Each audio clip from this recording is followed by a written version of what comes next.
오늘부터 우리가 이제 예수님 오신 날을 기점할까지 예수님에 대해서도 깊이 좀 묵상하기를 원합니다. 그래서 오늘은 참 구주이신 예수님에 대해서 말씀을 나누고 또 이 크리스마스 성탄 전까지 예수님을 깊이 또 묵상하고 예수의 영광을 경험하는 저와 여러분들이 되시기를 주님 이름으로 축복합니다.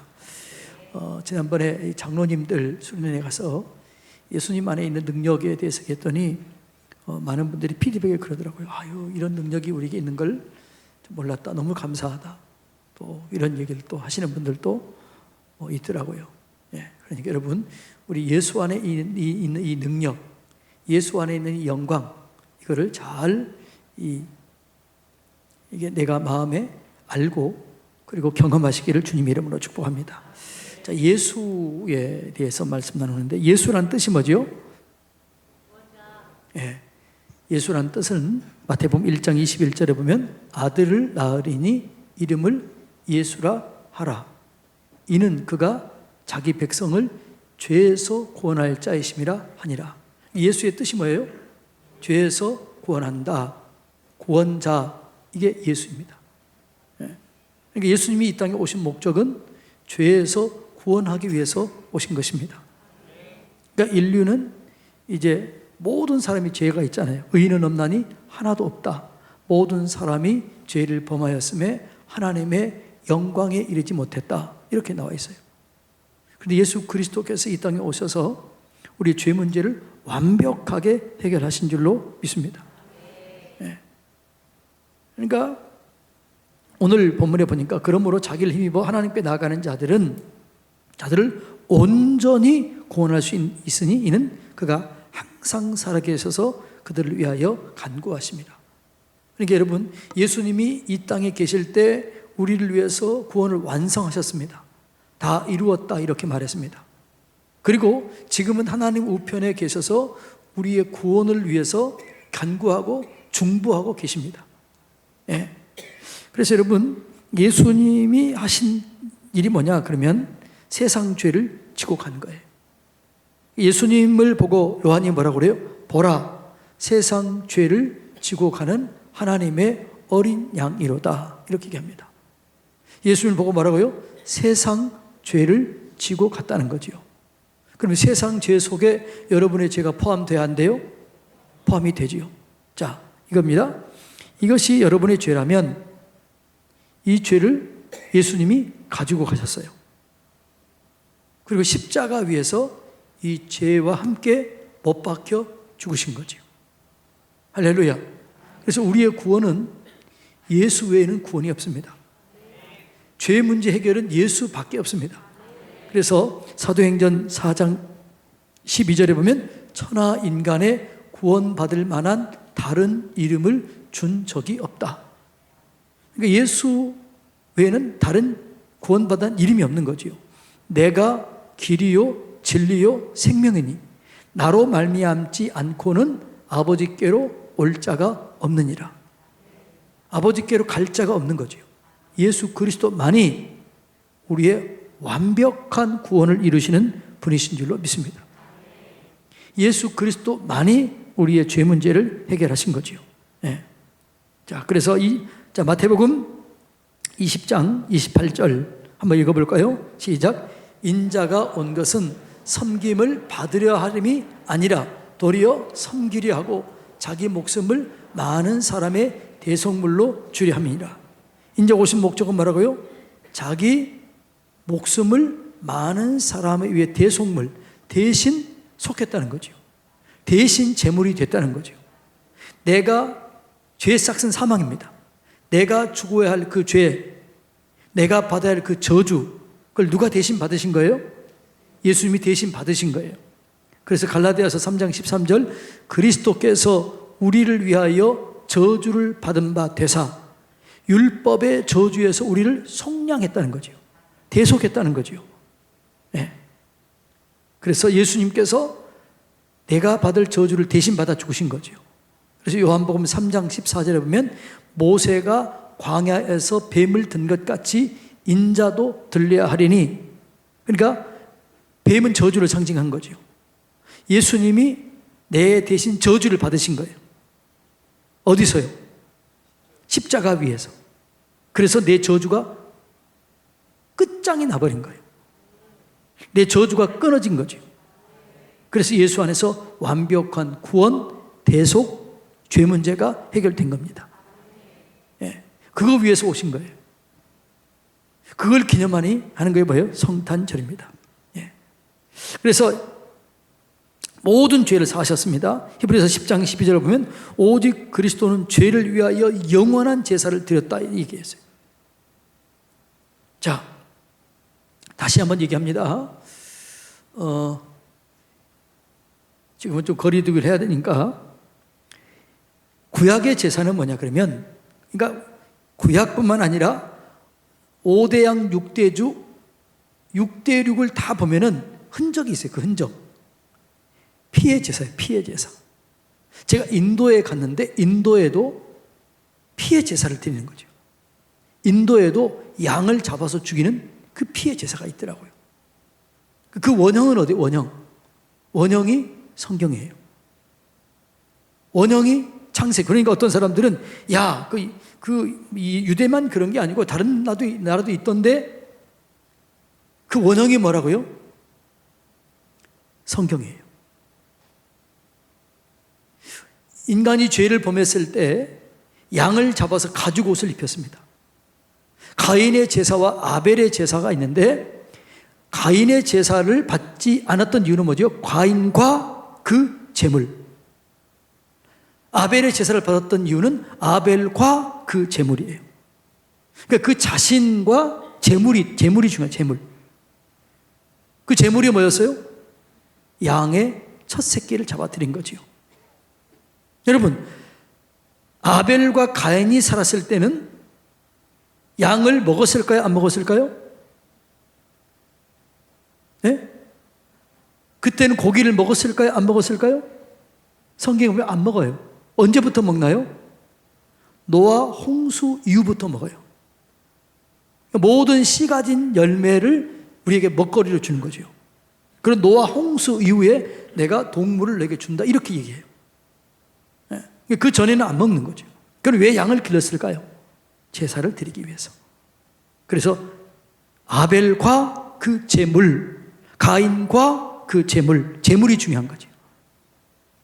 그래서 구약에서는 죄 문제를 해결하기 위해서는 양을 키워요. 내가 내 양을 키웁니다. 몇 년, 1년 키워요. 근데 그 제사를 드리는 양은 흠과 점이 없어야 돼요. 그러면 그 양을, 죄 문제를 해결하기 위해서 양을 데리고 와요.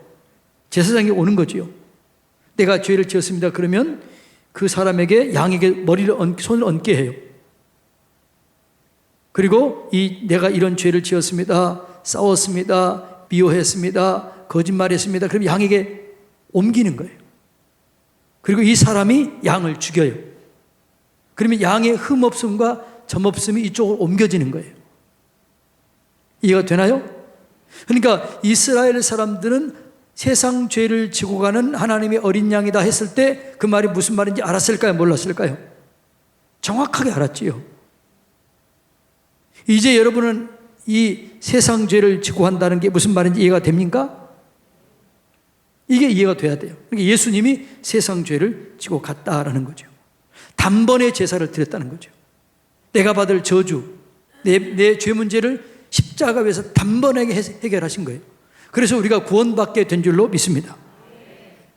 예. 이게 여러분 예수 그리스도께서 하셨던 대속의 사건입니다. 자, 그래서 예수 그리스도를 통해서 우리의 위치가 달라진 거죠. 그전에는 죄인이었어요. 그래서 우리의 자리는 죄인이었기 때문에 죄의 싹은 사망이다. 그래서 우리의 위치는 죽음이었어요. 그런데 예수 그리스도를 통해서 이 사망의 위치가 어떤 생명으로 옮긴 거죠. 어젯밤에 얘기했죠? 내가 진실로 너희에게 이르노니 내 말을 듣고 또 나 보내신 이를 믿는 자는 영생을 얻었고 심판에 이르지 아니하나니 사망에서 생명으로 옮겼느니라. 자리가 이동된 거예요. 위치가 이동된 거예요. 예.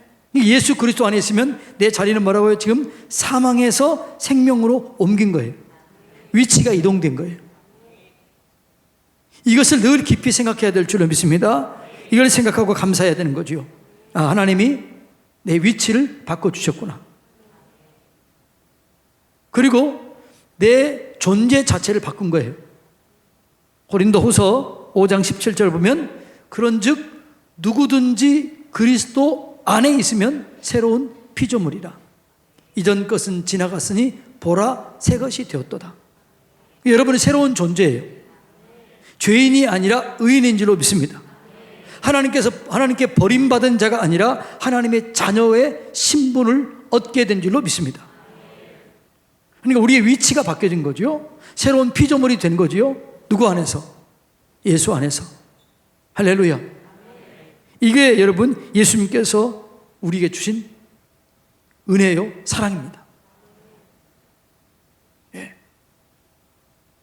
그리고 그 예수 이름으로 이제는 우리를 위해서 다 뭐냐 그러면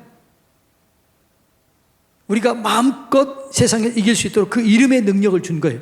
사용할 수 있는 권한을 준 거예요. 할렐루야. 너희가 내 이름으로 무엇을 구하든지 내가 시행하겠다. 지금까지는 너희가 내 이름으로 아무것도 구하지 않았으나 구하라 그리하면 받으리니 너희 기쁨이 충만하리라. 이게 바뀐 거예요. 예수 이름 안에 이런 능력이 있게 되는 줄로 믿습니다. 예, 이걸 우리가 믿는 거죠. 예수를 믿는다는 것은 이걸 믿는 거예요. 내 죄를 완전히 사해 주신 예수님, 죄 문제를 해결해 주신 예수님, 저주를 끊어버리신 예수님, 내 위치를 바꿔주신 예수님, 신분을 바꿔주신 예수님, 내 유전 인자를 바꾸신 예수님, 이걸 믿는 거죠. 예.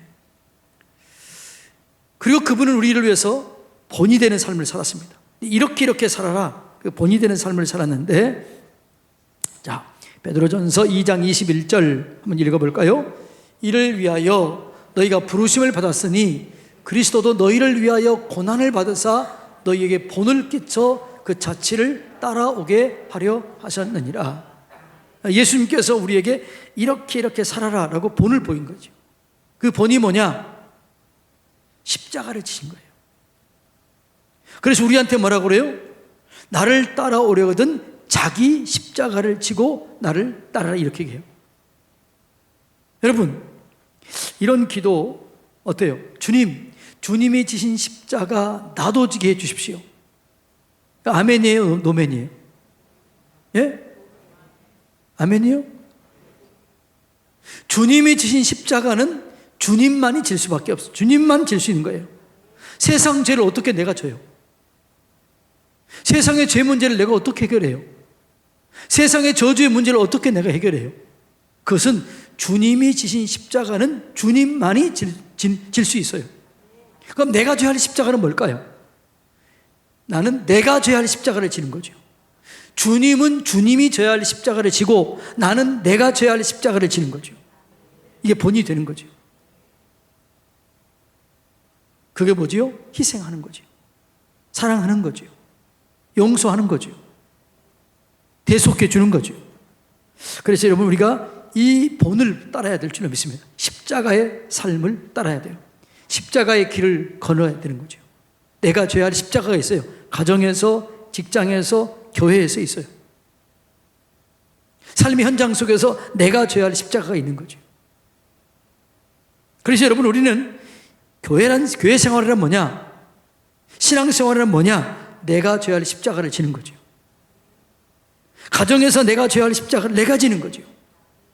교회에서 내가 져야 할 십자가를 내가 지는 거죠. 직장에서 내가 져야 할 십자가를 내가 지는 거죠. 그걸 져야 부활의 영광을 경험하게 되는 거죠. 그 본을 보여주셨습니다. 예, 여러분, 예수님은 십자가에서 예수님이 져야 할 십자가를 지셨고, 우리는 삶의 현장 속에서 내가 져야 할 십자가를 져야 될 줄로 믿습니다. 그게 사랑하는 거예요. 그게 용서하는 거예요. 그게 희생하는 거예요. 그게 섬기는 거예요. 나를 막 주장하는 게 이게 아니에요. 요즘에 신앙이 참 성경적이 않은 사람이 너무 많아요.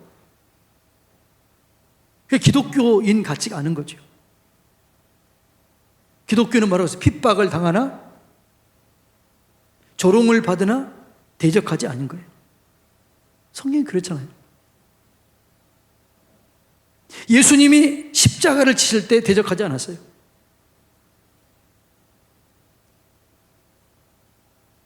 그는 모든 고난을 당하면서 대적하지 않았어요. 능력이 없어서 그런 게 아니에요. 왜? 그게 예수님이 져야 할 십자가였기 때문에 그러는 거죠. 그러니까 우리가 져야 할 십자가를 내가 지는 거예요. 그게 믿음인 줄로 믿습니다. 그런데 이걸 내가 지려고 하지 않아. 나 이거 질 수 없어요. 내가 이 십자가 질 수 없습니다. 그러면 구원은 없는 거예요. 부활도 없는 거예요. 내가 십자가를 지지 않으면 우리의 가정에 구원이 없어요. 우리 직장에, 우리 교회에 능력이 사라져버리는 거예요. 내가 져야 우리 교회에 능력이 나타나고 가정이 회복되고 지역이 회복될 줄로 믿습니다. 그러니까 내가 십자가를 져야만 되는 거죠. 이게 본을 보였다는 거죠. 여러분, 그래서 요한복음 13장 15절 다 같이 읽을까요? 시작. 내가 너희에게 행한 것 같이 너희도 행하게 하려 하여 본을 보였노라. 이 본이 뭐라고요? 내가 그리스도도 너희를 위하여 고난을 받아서 본을 끼쳐 자치를 따라오게 하려 했다. 그렇게 얘기했잖아요. 가장 큰 본이 뭐라고요? 십자가입니다. 이 본을 따라가야 될 줄로 믿습니다. 네. 이걸 안 지려고 그래. 성경이 말하고 오른쪽을 때리면 왼벽을 대라고 그랬는데 오른쪽 한 대 맞으면 2대 때리려고 그러잖아요. 세상이 지금 그렇잖아요. 오늘 기독교인의 모습이 그렇잖아요. 네.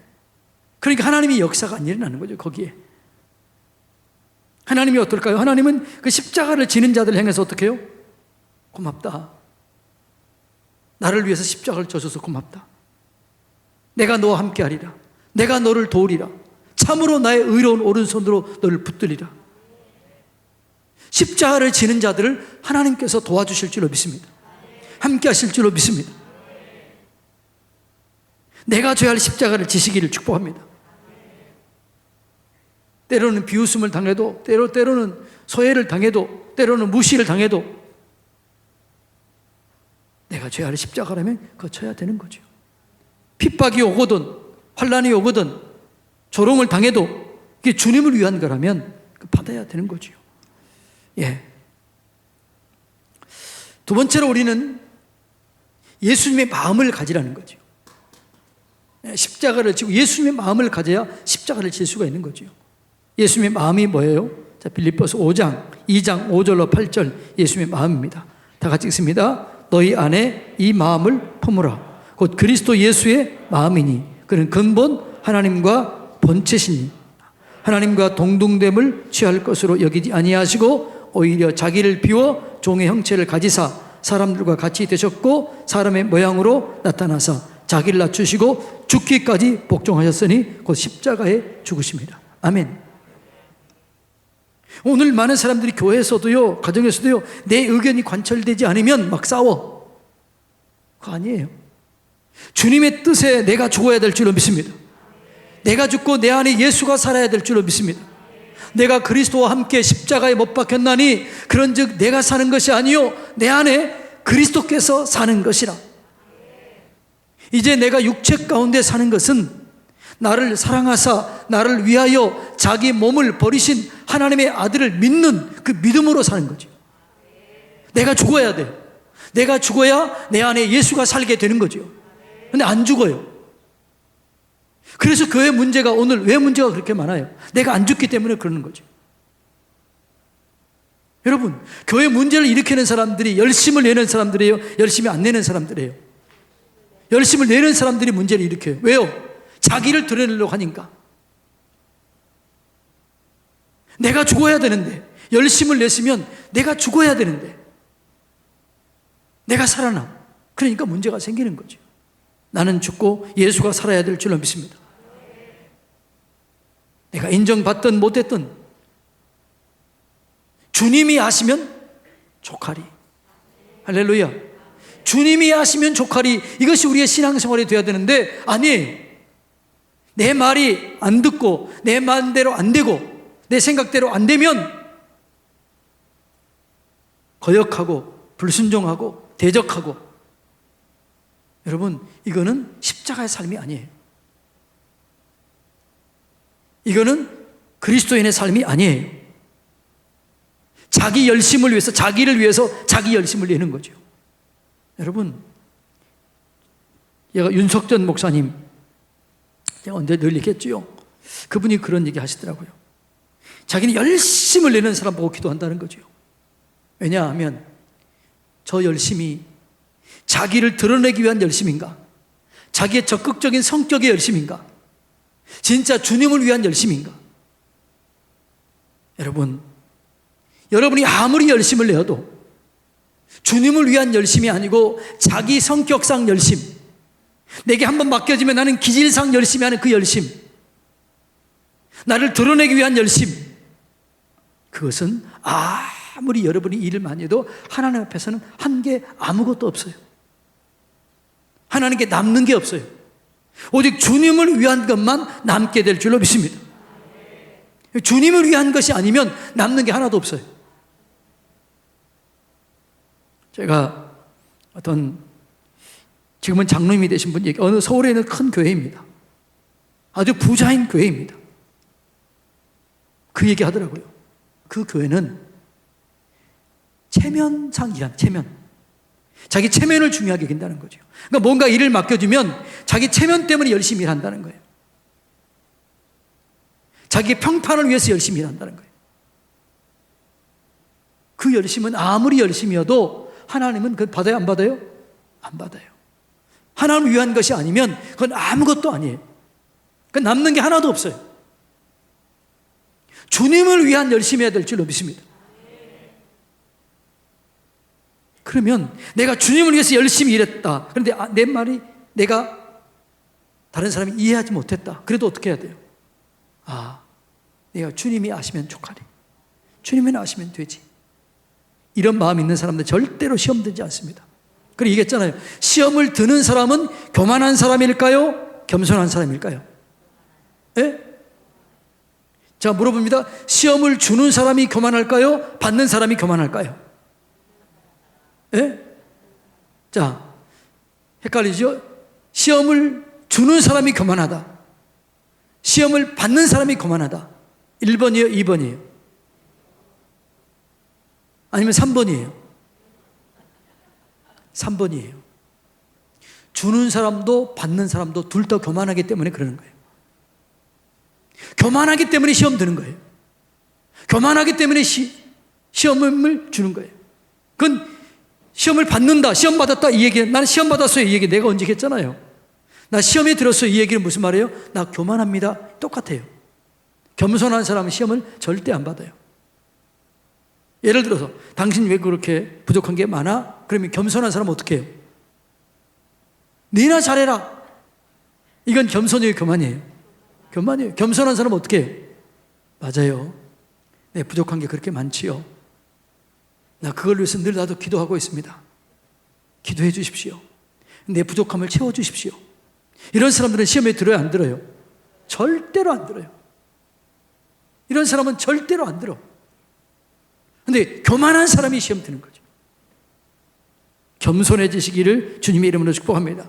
그러니까 주님의 마음인 죽기까지 복종한 거예요. 할렐루야. 이 마음을 가지시기를 주님의 이름으로 축복합니다. 그러면 절대로 시험 안 드는 거죠.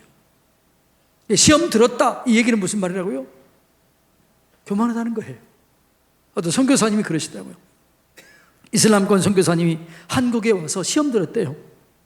왜 시험 들었냐 그러면 한국에 와보니까 성도들이 시험 드는 사람들이 너무나 많은 거예요. 별것 아닌 것 때문에 시험 드는 거예요. 자기는 생명 걸고 지금 오늘은 사냐 죽느냐, 이 한 사람이 전도하면 그 사람은 예수 믿으면 가족에서 쫓겨나고 직장이 끊어지고 그런 삶을 살면서 지금 생명 걸고 예수 믿는 사람들이 거기에 있는데, 한국에 있는 사람들은 너무나 편안하게 살면서 내 말 좀 안 들었다고, 내 뭐 좀 음식이 좀 안 좋았다고, 무슨 얘기 들었다고, 시험 들었다고 그러니까 자기가 시험 들었다는 거예요. 무슨 이게 시험 들 거냐? 이게 신앙생활 하는 거냐? 여러분, 겸손하시기를 주님의 이름으로 축복합니다. 그걸 닮으라는 거죠. 마태복음 11장 28절 29절에 뭐라고 그래요? 수고하고 무거운 짐진 자들아 다 내게로 오라. 내가 너희를 쉬게 하리라. 나는 마음이 온유하고 겸손하니 내게 와서 나와 함께 멍에를 메고 내게 배우라라는 거죠. 온유하고 겸손이에요. 여러분, 겸손이 이렇게 굽신묵신 이게 아니에요. 겸손은 주님이 없이는 할 수 있는 게 아무것도 없습니다. 이게 겸손이에요. 이거 다 주님이 하셨습니다. 이게 겸손이에요. 우리는 겸손하면요, 사람들이 잘 이게 잘 구분을 못해요. 내가 사람들에게 굽신굽신 이게 겸손 아니에요. 그건 여러분 아부예요, 아부.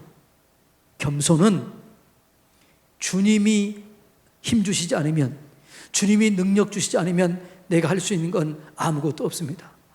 주님 도와주십시오. 여러분, 이것이 뭐냐 그러면 이게 겸손이에요. 나를 불쌍히 여겨 주십시오. 주님 도와주십시오. 이게 뭐라고요? 이게 겸손이에요. 여러분, 그래서 예수님이 뭐라고? 나는 온유와 겸손하다. 그러니까 멍에를 매다는 게 이런 거예요. 우리나라는 멍에를 맬 때 소 한 마리로 쟁기하잖아요.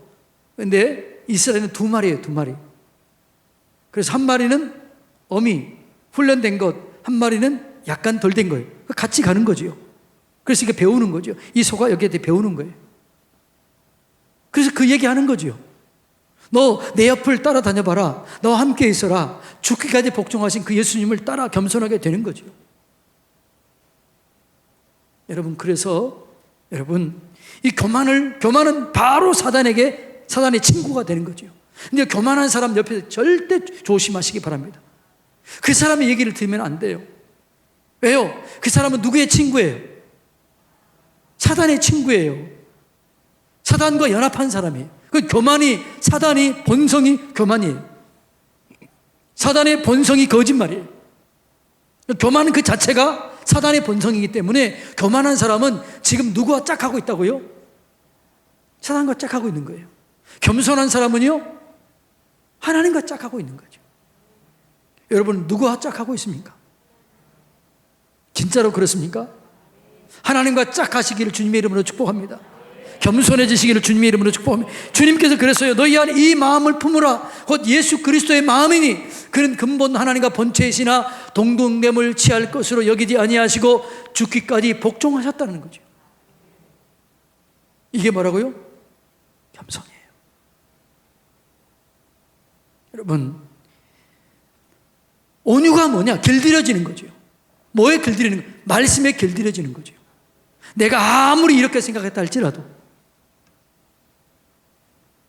주님 말씀에 그냥 따라가는 거죠.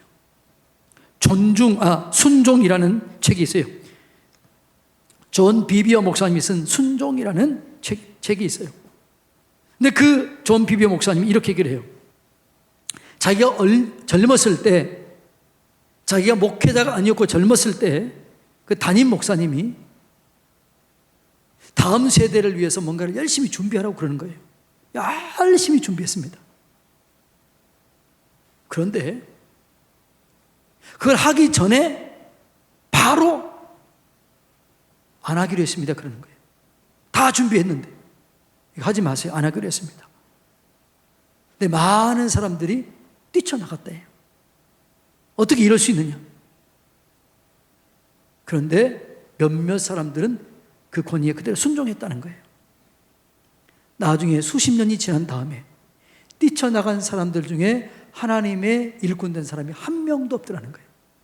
하나님께 귀하게 쓰는 사람이 단 한 명도 없더라는 거예요.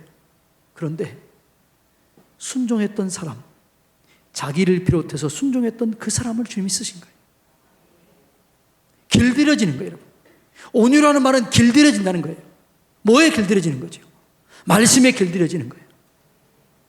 여러분, 워치만 니 책을 읽어보면 워치만 니에게 성령의 기름 부으심이 강력하게 임했던 때는 언제였냐 그러면 자기 선배, 나이가 많은 같이 동역자가 있었어요. 근데 이 동역자가 정말 말도 안 되게 일을 엉터리로 하는 거예요. 그러니까 이 워치만 니가 너무너무나 속이 상하는 거죠. 왜 주님의 일을 저렇게밖에 못하는가? 저건 진짜 안 좋은 일이 그렇기 때문에 미국 선교사한테 얘기하는 거예요. 가서 얘기하는 거예요. 이러면 안 됩니다. 저렇게 일을 못하겠습니다. 어떻게 저렇게 일을 합니까? 이렇게 자꾸 얘기하는 거예요. 그런데 그 미국 선교사님이 얘기하는 거예요. 그 권위에 순종하세요. 권위에 순종하세요. 이렇게 얘기하는데 순종이 안 되는 거예요. 왜요? 상식적이지 않는 일들이 너무나 많으니까 안 되는 거예요. 그런데 어느 날 하나님이 말씀하기를 순종이 제사보다 낫다. 이걸 딱 들어오더라는 거죠. 그리고 거기에 순종했대요. 그랬더니 그 다음부터 그분의 삶이 달라지더래요. 그리고 그 다음부터 그분에게 성령의 기름 부심이 있더라는 거죠. 그래서 워치만 이의 고백이 그겁니다. 내가 만일 순종하지 않았더라면 나는 이렇게 큰 사역을 할 수 없었을 것이다. 이렇게 고백을 해요. 여러분, 순종이 제사보다 낫습니다. 불순종하는 것은 사수라는 죄와 같습니다. 우상에게 절하는 죄와 같다고 그게 사무엘상 나오잖아요. 사무엘 선지자가 얘기하잖아요. 사무엘 선지자가 얘기하잖아요. 순종은 제사보다 낫다. 거역하는 것은 사술의 죄와 같다. 우상 숭배하는 것과 같다. 우상에게 절하는 것과 같다. 이렇게 나와요. 여러분, 예수의 마음을 품으시기를 주님의 이름으로 축복합니다. 또 두 번째로 세 번째로 예수의 사역을 우리가 따라야 될 줄로 믿습니다. 예수님의 사역이 뭘까요? 자, 봅니다. 마태복음 4장 23절 다 같이 읽습니다. 시작. 예수께서 온 갈릴리에 두루 다니사 그들 회당에서 가르치시며 천국 복음을 전파하시며 백성 중에 모든 병과 모든 약한 것을 고치시니. 예수님께서 했던 일이 뭐예요? 가르치며 전파하며 치료하는 거예요. 말씀을 가르치는 거죠. 전파하는 거죠. 그리고 치료하는 거예요. 프리칭, 티칭, 힐링이에요. 힐링 속에는 귀신을 쫓아내는 것까지 포함됩니다. 우리도 이 일을 하라는 거죠. 자, 우리가 어떻게 해야 되느냐? 요한복음 14장 12절로 14절 다 같이 읽습니다. 시작. 내가 진실로 진실로 너에게 이르노니 나를 믿는 자는 내가 하는 일을 그도 할 것이요 또한 그보다 큰 일도 하리니 이는 내가 아버지께로 감이라. 너희가 내 이름으로 무엇을 구하든지 내가 행하리니 이는 아버지로 하여금 아들로 말미암아 영광을 받으시게 하려 함이라. 내 이름으로 무엇이든지 내게 구하면 내가 행하리라. 아멘. 예수님이 하셨던 가르치고 전파하고 치료하고 귀신을 쫓아냈던 이 사역을 본받으라는 거죠. 그래서 우리가 이 일을 하라는 거예요. 이 일을 하는데 내 이름으로 하는 게 아니에요. 누구의 이름으로? 예수의 이름으로. 예수 이름으로 하라는 거죠. 예수의 능력으로 하라는 거죠. 이 일을 해야 될 줄로 믿습니다. 귀신을 쫓아내고 병을 치료하고 약한 것을 고치고 두려움 속에 있는 사람들을 구원해내야 될 줄로 믿습니다. 코로나19 때문에 수많은 사람들이 두려워해요. 또 서산에 지금 쪽 있으니까 두려워해요. 두려워하지 마시기 바랍니다. 그래, 우리가 해야 될 일 철저하게 해야 돼. 두려워하지 마세요. 그리고 병든 자를 치료하고 약한 자를 회복시키고 무너진 자를 세우고 귀신을 쫓아내고 이 일을 해야 될 줄로 믿습니다. 천국의 복음을 전해야 돼요. 그거 주님이 하라고 본을 보이셨습니다. 그리고 주님이 고난을 받으셨어요. 아까도 얘기했지만 우리는 전혀 우리의 지금 모습, 오늘 현대 그리스도인의 모습, 오늘 대한민국 그리스도인의 모습은 전혀 이 모습과 달라요. 자, 한번 볼까요? 베드로전서 2장 23절 다 같이 읽어볼까요? 시작. 욕을 당하시되 맞대어 욕하지 아니하시고 고난을 당하시되 위협하지 아니하시고 오직 공의로 심판하신 이에게 부탁하시며 욕을 당하시되 맞대어 욕하지 아니하시고 고난을 당하시되 위협하지 아니하시고 오직 공의로 심판하신 이에게 부탁하셨다는 거죠. 여러분, 오늘 기독교는 너무나 무례해요. 오늘 기독교는 너무나 기독교의 힘을 쓰려고 그래요. 주님이 힘이 없었을까요? 주님이 12군단을 움직일 수 있는 힘이 없었을까요? 주님이 그 대제사장들을 싹 쓸어버릴 수 있는 힘이 없었을까요? 주님이 네로를 죽일 수 있는 힘이 없었을까요? 하나님이 그렇게 밖에 있던 사람들을 없앨 수 있는 힘이 없었을까요? 있어요, 없어요? 있지요. 그런데 주님은 그 힘을 쓰지 않은 거지요. 왜요? 그걸 허락한 거예요. 거룩해지라고, 정결해지라고. 오늘 우리의 목은 우리하고는 너무너무 달라요. 그런데 너무 그렇게 살면서 그게 다르게 사는데도 다르게 사는지도 몰라요. 그리고 그게 옳다고 생각해요. 성경이 그렇잖아요. 인생을 의지하는 사람들을 그걸 옳다고 생각하는 거죠. 자기 힘을 의지하고 사는 사람들, 자기를 내태놓고 하는 사람들 옳다고 인정하는 게 그게 타락한 세상이에요. 이걸 여러분 깨달으시기를 주님의 이름으로 축복합니다. 누가 이렇게 가면 이렇게 해요. 목사님 좌파 아니냐? 내가 좌파 같아요? 아니에요. 내가 우파 같아요? 아니에요. 나는 무슨 파예요? 하나님 파예요. 말씀이에요, 말씀. 말씀을 따라가는 거예요. 주님 얘기하잖아요. 욕을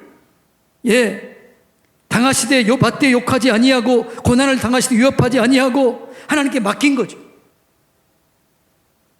하나님인 그분이 얻어봤잖아요. 침을 뱉음 당하잖아요. 따기를 맞잖아요. 채찍을 맞잖아요. 왜 그랬을까요? 우리를 위해서 그런 거예요. 그분이 능력 없어 그런 게 아니에요. 여러분, 이걸 우리가 깨달아야 될 줄로 믿습니다. 주님을 위해서 고난을 받는 건 복이 있다라는 거예요. 하늘의 상급이 큰 거예요. 할렐루야. 이걸 믿으시기를 주님의 이름으로 축복합니다. 그리스도인은요 너무나 좌파인데요. 좌파, 정부, 좌파, 누구 이거 따라가면 안 돼요. 너무 극우파 이거 안 돼요. 우리는 하나님 따라가야 될 줄로 믿습니다. 말씀 따라가야 될 줄로 믿습니다. 교회 안에서 정치 세력이 너무나 강하게 하면 안 돼요. 여러분, 그러면 죽는 거예요. 제가 왜 이런 얘기 할까요? 여러분을 보호하기 위해서 하는 거예요. 여러분의 영혼을 궁극적으로 책임질 사람이 누구예요? 담임 목사님 저예요. 하나님이 여러분의 영적 상태를 누구한테 물어요? 저한테 묻지요. 저는 여러분의 영혼을 책임질 목자예요, 목자. 여러분, 제발 하나님을 말씀을 따르시기를 축복합니다. 말씀을 깊이 묵상해 보시기 바랍니다. 성경에 보면요, 어디에도 기도하기 위해서, 회개하기 위해서 모인 것 외에는 그렇게 모인 적이 없어요. 성경에서 모였을 때 미스바 성회나 어떤 성회나 회개하기 위해서 모이는 거죠. 여러분, 우리는 이 예수님을 따라가야 될 줄로 믿습니다. 모여서 예수님을 대적하기 위해서 모였어요. 예수님을 십자가에서 못 박혀 죽인 거예요. 누가요? 제사장 세력들이 자기 힘을 이용해서 예수를 죽인 사람이 대제사장 세력이었어요. 그 당시에 대제사장들이 자기 힘을 이용해서 사람들을 선동해서 예수를 죽인 거예요. 여러분, 이걸 깊이 깨달아야 될 줄로 믿습니다. 자, 24절 읽습니다. 하나님께 부탁하신 거예요. 그리고 본인은 어떻게 했느냐? 십자가를 지신 거예요. 24절 읽습니다. 시작. 친히 나무에 달려 그 몸으로 우리 죄를 담당하셨으니 이는 우리로 죄에 대하여 죽고 의에 대하여 살게 하려 하심이라. 그가 채찍에 맞음으로 너희가 나음을 얻었나니. 할렐루야. 누구를 위해서 그랬어요? 나를 위해서 그런 거예요. 우리를 위해서 그런 거예요. 여러분을 위해서 그런 거예요. 이 예수님을 기억하시기를 주님의 이름으로 축복합니다. 예? 그러니까 우리는 고난을 오면 어떻게 해야 돼요? 하나님, 이 고난을 이겨낼 수 있는 힘을 주십시오. 고난이 왔을 때 내가 정결한 게 내가 하나님 앞에 부끄러운 게 없는가? 죄 지은 게 없는가? 이걸 점검해 봐야 돼요. 그 통렬하게 나를 돌이켜 봐야 될 줄로 믿습니다. 그리고 나를 하나님 앞에 의롭게 세워가야 될 줄로 믿습니다. 왜? 그게 주님이 원하시는 것이기 때문에. 할렐루야. 자, 그래서 주님이 어떻게 고난을 당하신 거예요? 십자가를 치신 거예요. 그랬더니 하나님이 어떻게 해요? 부활의 영광을 준 거죠. 여러분, 스데반이 고난을 당할 때 어떻게 해요? 대적했나요? 그의 힘과 능력으로 대적할 수 있었지요. 싸울 수 있었지요. 그런데 뭐라고 그래요? 주여, 저들이 모르고 한 것이 용서해 주십시오. 그때 예수님이 그 자리에 벌떡 일어나요. 예수님이 어떻게 해요? 스데반이 어떻게 해요? 그렇게 주여 불쌍히 여기십시오. 내 영혼을 받으십시오. 그랬더니 어떻게 해요? 예수님이 너무너무 안타까운 거예요. 그래서 원래는 앉아 있어야 돼요. 예수님이 앉아 있지를 못해요. 그래서 어떻게 해요? 그 자리에서 벌떡 일어나요. 누굴 보고요? 스데반을 보고 벌떡 일어나요. 이게 여러분 이거 우리의 그리스도인의 모습이 이 모습이 돼요. 예수님의 모습, 스데반의 모습, 이 모습이 우리의 모습이 돼야 돼요. 할렐루야. 예. 자, 그 다음에 사랑의 본을 보이신 거지요. 예수님의 사랑은 어떤 사랑이냐? 자, 볼까요? 끝까지 사랑하는 거지요. 요한복음 13장 1절 다 같이 읽습니다. 6월절 전에 예수께서 자기가 세상을 떠나 아버지께로 돌아가실 때가 이른 줄 아시고 세상에 있는 자기 사람들을 사랑하시되 끝까지 사랑하시니라. 할렐루야. 예수님의 사랑이에요. 여러분, 사랑할 때 끝까지 사랑하시기 바랍니다. 남편을 사랑하되 아내를 사랑하듯 이웃을 사랑할 때 끝까지 사랑하시기 바랍니다. 충성할 때 끝까지 충성하시기 바랍니다. 믿을 때 끝까지 믿으시기를 축복합니다. 예. 이게 예수님의 사랑이에요. 끝까지 사랑하세요. 그게 주님의 사랑이라는 거죠.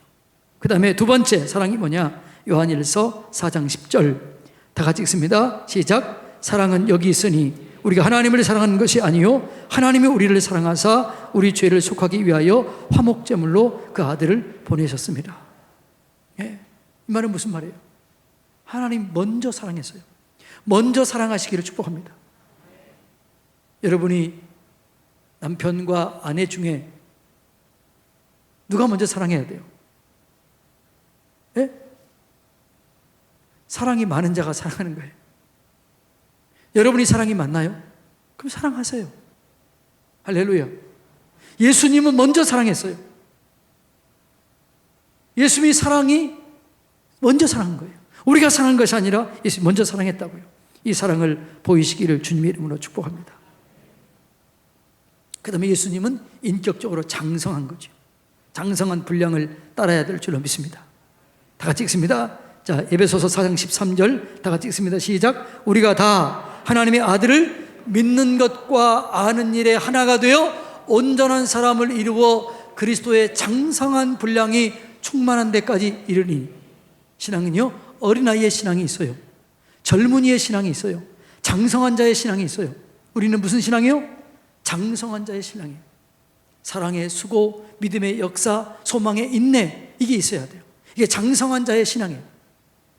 믿음의 역사가 여러분 가운데 일어나기를 축복합니다. 사랑의 수고가 있어야 될 줄로 믿습니다. 소망의 인내를 가져야 될 줄로 믿습니다. 예.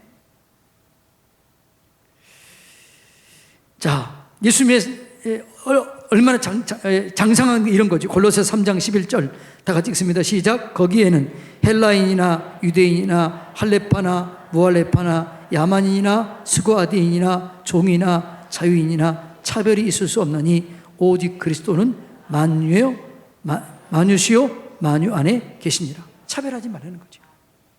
장성한 사람은 사람을 차별하지 않습니다. 편견으로 대하지 않습니다. 여러분, 이걸 잘 기억하시기를 주님의 이름으로 축복합니다. 그렇게 될 때 여러분, 우리 안에 하나님이 역사하셔서 하나님의 뜻을 이루게 될 줄로 믿습니다. 그리고 예수님이 마지막 하신 일이 뭐냐 그러면 끝까지 우리를 위해서 기도했어요. 마지막까지 기도해요. 그리고 지금도 기도하고 계셔요. 이 기도의 본을 보여야 될 줄로 믿습니다. 끝까지 기도하십시오. 다른 사람을 위해서 기도해 주시기를 바랍니다. 네. 자, 이 예수님, 우리가 이 성탄 시즌에 예수님을 좀 기억해야 될 줄 믿습니다. 예. 여러분, 우리 죄를 사하신 예수님, 우리의 위치를 사망에서 생명으로 옮기게 하신 예수님, 그 은혜를 믿으시기 바랍니다. 그 능력을 믿으시기 바랍니다. 새로운 피조물, 우리는 새롭게 지어진 자들입니다. 그래서 우리는 성령의 열매를 맺을 수 있습니다. 나는 열매를 맺을 수 없지만 성령 안에서 열매를 맺을 수가 있는 거지요. 이걸 믿으시기를 축복합니다. 오늘 보이셨습니다. 십자가로 지셨습니다. 여러분이 져야 할 십자가를 지시기를 축복합니다. 가정에서, 직장에서, 우리 교회에서 내가 져야 할 십자가를 지세요. 제가 져야 할 십자가가 있고 여러분이 져야 할 십자가가 있어요. 목사가 져야 할 십자가가 있고 여러분이 져야 할 십자가가 있어요. 장로님이 져야 할 십자가가 있고 권사님이 져야 할 십자가가 있고 집사님이 져야 할 십자가가 있어요. 이 교회는 이 질서가 있어야 돼요. 네. 그 십자가를 지는 거죠. 그러면 우리가 서로를 보호를 해주는 거죠. 보호를 해주는 거죠. 제가 여러분에게 이렇게 하는 일이 왜 그럴까요? 여러분을 보호하기 위해서 그러는 거예요. 죄에서, 마귀에서, 세상에서 보호하기 위해서 그러는 거죠. 여러분, 하나님의 보호 안에 계시기를 축복합니다. 하나님은 우리를 불꽃 같은 눈동자로 지키십니다. 눈동자와 같이 지키십니다. 생명사계로 보호해 주십니다. 이걸 믿으시기 바랍니다. 오늘 이 예수님을 깊이 생각하시기 바랍니다.